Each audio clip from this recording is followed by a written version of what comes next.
Welcome back, everyone, for another deep dive. Today, we are going to be tackling Pinterest affiliate marketing.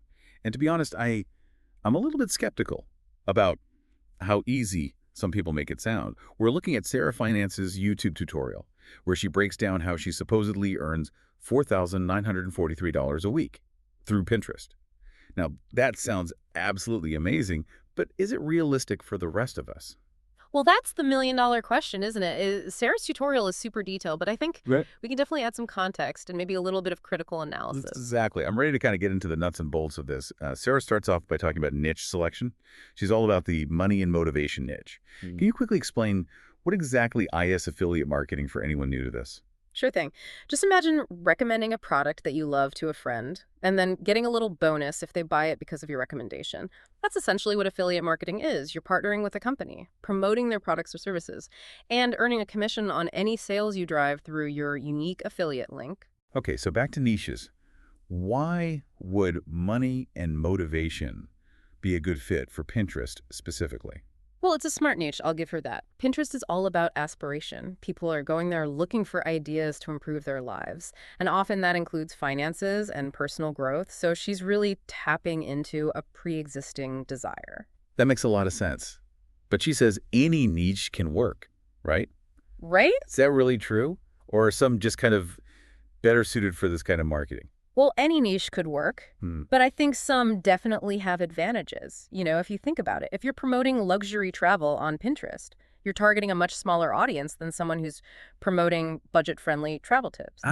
So it's not just about what people are interested in, but also how many people are interested and how likely they are to actually buy something. Precisely. And that's where some serious niche research comes in. You can't just pick something you like. You really need to see if there's an audience that is hungry for that content. And if there are good affiliate products to promote within that niche. So how do you actually figure that out? Are there tools or resources that you recommend for researching niche profitability? Absolutely. There are keyword research tools specifically for Pinterest that can show you search volume, trending topics, and even the level of competition. You can also use Pinterest's own analytics to see what's performing well in your niche. And don't underestimate the power of just browsing Pinterest itself. Pay attention to the types of pins that are getting repinned and commented on. Okay, so we've got our niche narrowed down. What's next in Sarah's strategy? Next, she dives into affiliate programs, specifically Honey, Rakuten, and Fiverr. Why those three in particular? I think these are very strategic choices for a few reasons. First, they're all well established and reputable, which is so important for building trust with your audience. Second, they offer products and services that are relevant to the money and motivation niche. Honey and Rakuten are all about saving money, which ties in perfectly with personal finance. And then you have Fiverr, which provides a wide range of freelance services, which can be very valuable for entrepreneurs and side hustlers. I see. So it's about aligning the affiliate programs with your niche and target audience. Exactly. But here's where it gets even more interesting. Let's look beyond just the relevance and consider the commission structures of these programs. Honey and Rakuten typically offer a percentage of the sale amount. While Fiverr offers a flat fee per signup, each structure has its pros and cons depending on your goals and the average order value in your niche. I never even thought about that. I always assumed the higher the percentage, the better. Not necessarily. Let's say you're promoting a high-ticket coaching program with a 5% commission. That might actually earn you more per sale than promoting a $5 ebook with a 50% commission. That's a really good point. So it's about looking at the big picture. Commission structure, average sale price, and conversion rates all kind of play a role. Exactly. And that's something that Sarah's video doesn't really address. She does mention a few other affiliate networks briefly: PartnerStack, ClickBank, and Impact.com. Right, but she kind of glosses over those pretty quickly.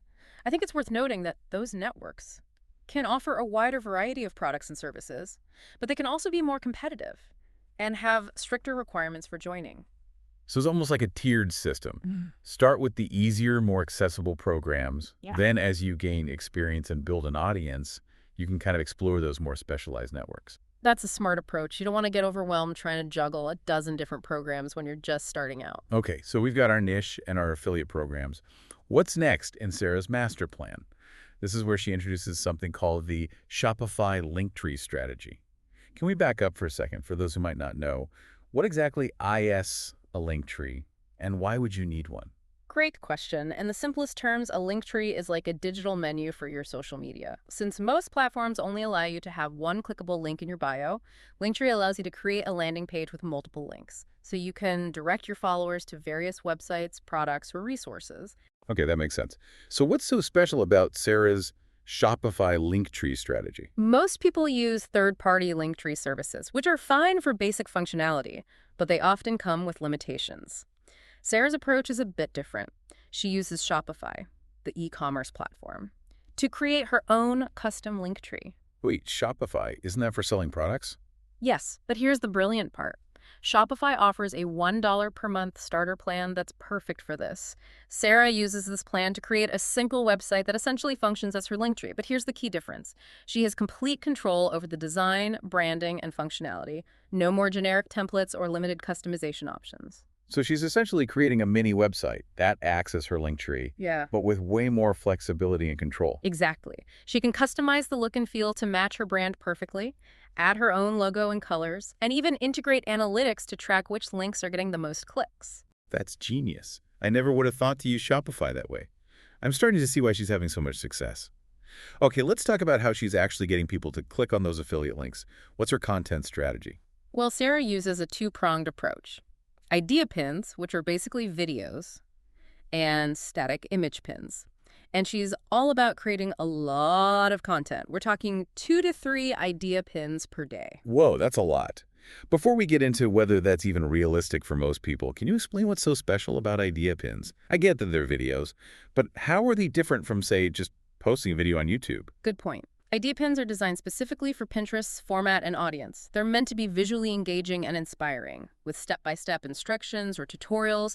Think of them like mini TV shows that fit right into Pinterest's scrolling feed. Okay, so they're optimized for how people actually use Pinterest. Right. What about the content itself? What kind of videos is Sarah making? She actually repurposes a lot of her TikTok content for idea pins, which is a clever way to maximize her reach. That's interesting. So she's taking her TikToks and turning them into Pinterest idea pins. But are there any downsides to that? I mean, TikTok and Pinterest feel like pretty different platforms to me. Yeah, you're right to be cautious. It's not just about copy-pasting content. You have to think about how to adapt it. TikTok is all about short, snappy, attention-grabbing videos, while Pinterest is more about aspirational, visually driven content. So she's probably having to edit her TikToks to make them more Pinterest-friendly. Mm-hmm. Maybe adding text overlays, changing the music, and focusing on visuals that work well in Pinterest. Exactly. And it might not even be about repurposing entire TikToks.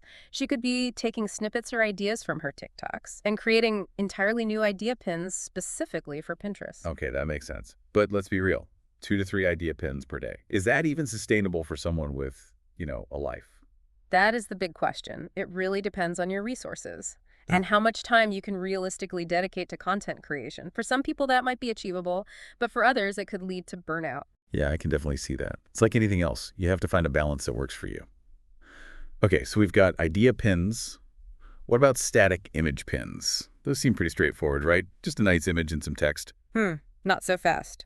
Creating effective static pins is a bit of an art form. Remember, Pinterest is a visual platform, so your pins need to stand out in a sea of scrolling thumbs.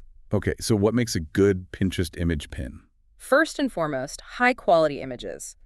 Think bright, vibrant colors, eye-catching compositions, and a clear focus on the product or service that you're promoting.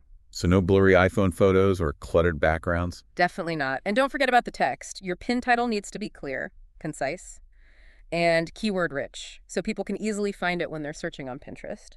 And then your pin description should be engaging and informative, enticing people to click through to your website. So there's actually a lot more to it than I realized. It's not just about slapping a pretty picture on Pinterest.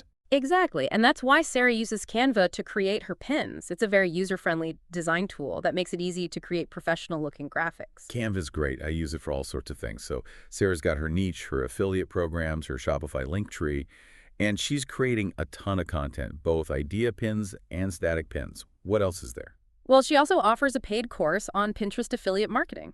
Of course. It seems like everyone has a course these days.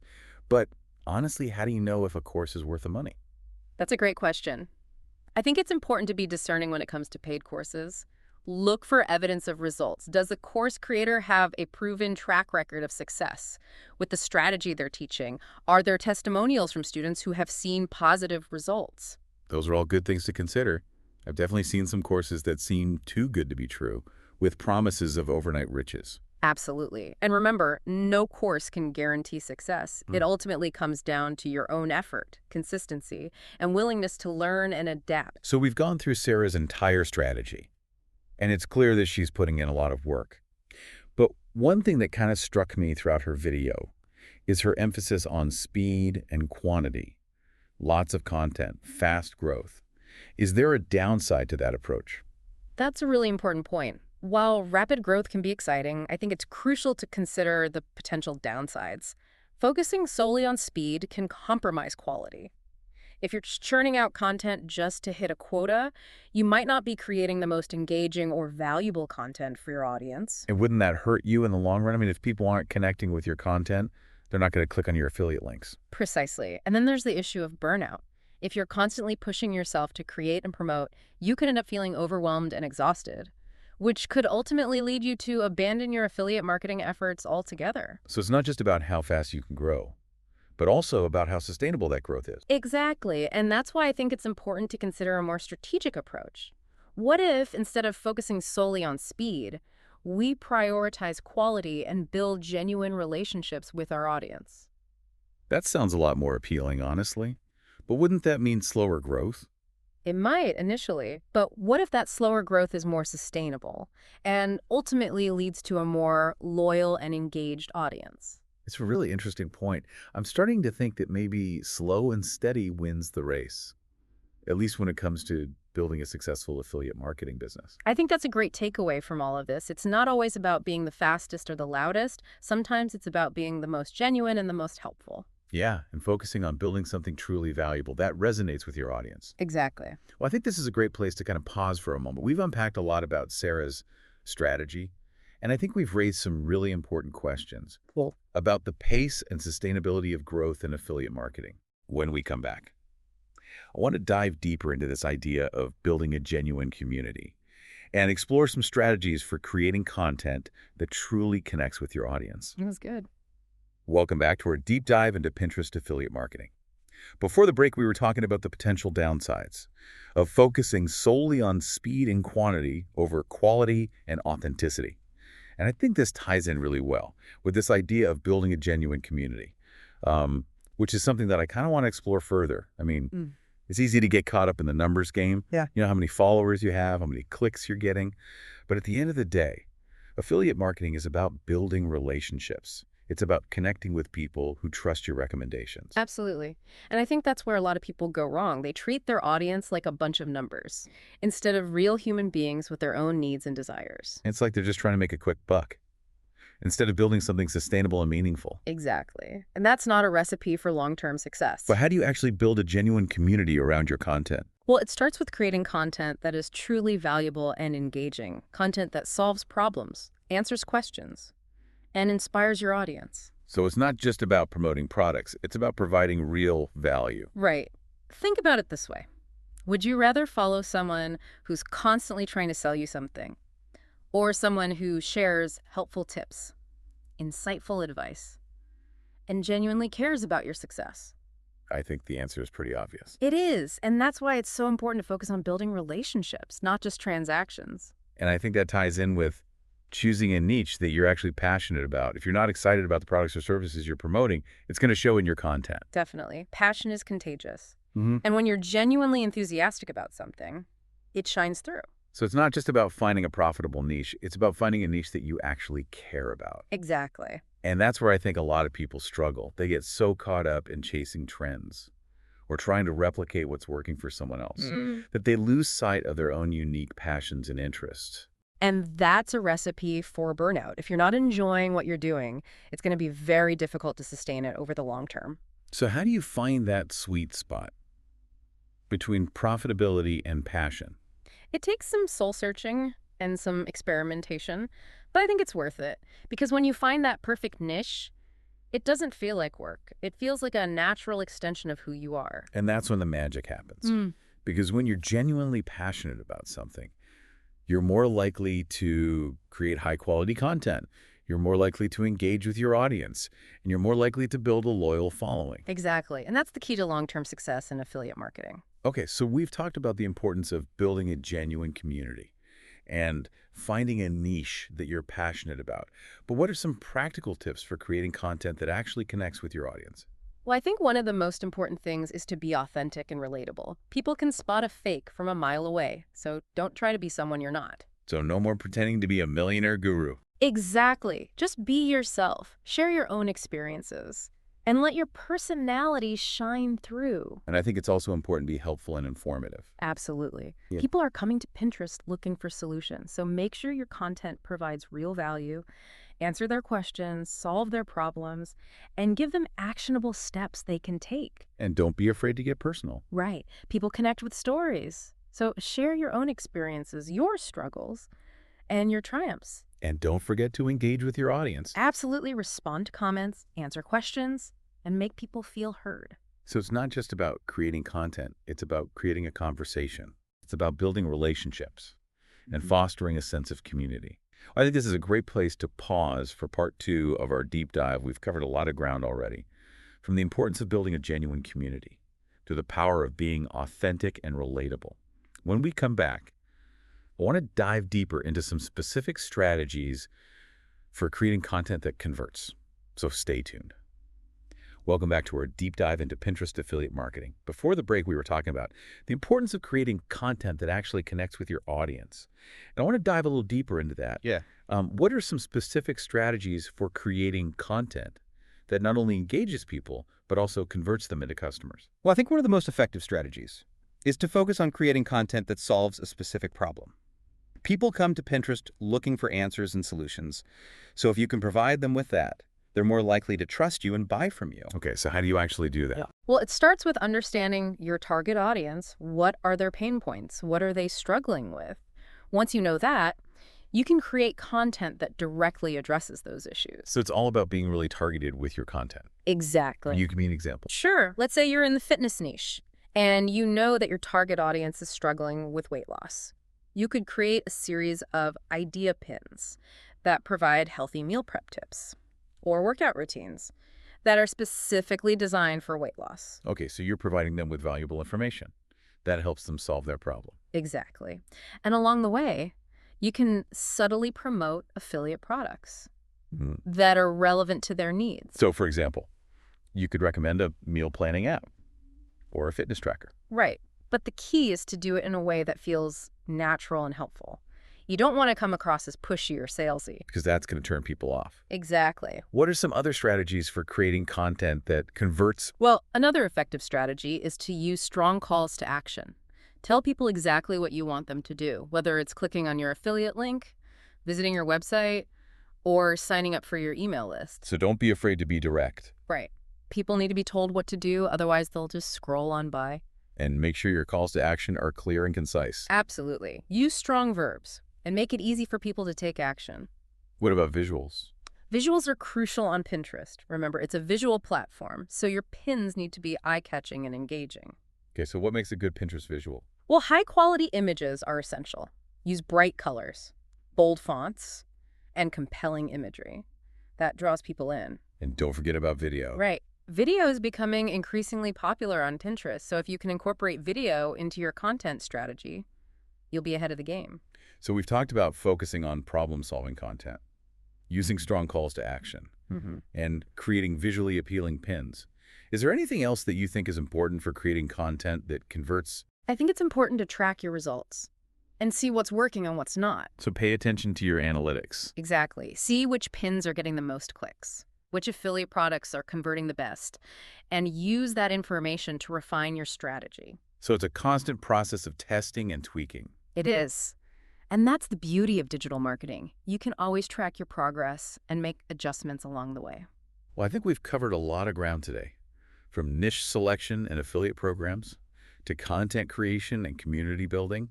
We've even debunked some common myths about the speed of growth in affiliate marketing. We have. Any final thoughts for our listeners? Just remember, Pinterest affiliate marketing is a marathon, not a sprint. So focus on building something sustainable and authentic. And don't get discouraged if you don't see results overnight. It takes time and effort to build a successful business, but with the right strategies and a little bit of patience, you can achieve your goals. Thanks for joining us on this deep dive into Pinterest affiliate marketing. We hope you found it valuable and insightful. We did too. Until next time, keep pinning. Happy pinning.